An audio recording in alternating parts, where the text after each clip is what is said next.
Sepertinya, imbas Andin meninggal dunia dalam sinetron Ikatan Cinta, berefek besar bagi para fans Arya Saloka dan Amanda Manopo.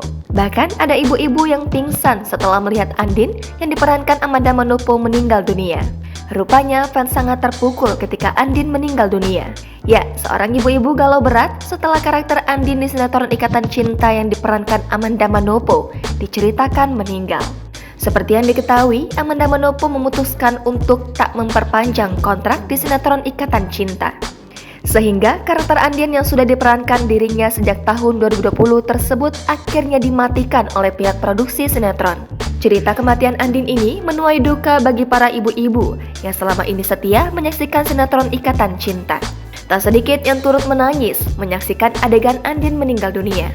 Andin meninggal dunia di Ikatan Cinta ini sempat menjadi trending topik di Twitter pada 22 Januari lalu. Banyak netizen yang membicarakan Andin meninggal dunia ini dan mendiskusikannya di Twitter. Salah satu adalah pengguna Twitter yang membocorkan story WhatsApp ibunya yang galau karena Andin meninggal dunia. Tampak sang ibu membuat 3 story WhatsApp yang menunjukkan kesedihannya karena karakter kesayangannya meninggal dunia. Postingan tersebut kemudian viral dan mendapatkan sekitar 11.000 likes dan sekitar 900 komentar pada 23 Januari kemarin. Ternyata, banyak netizen yang juga ibunya mengalami hal yang sama dengan ibu-ibu tersebut. Bahkan ada yang sampai pingsan dan matanya bengkak karena kebanyakan menangis. Jangan lupa subscribe, share, komen, dan like ya!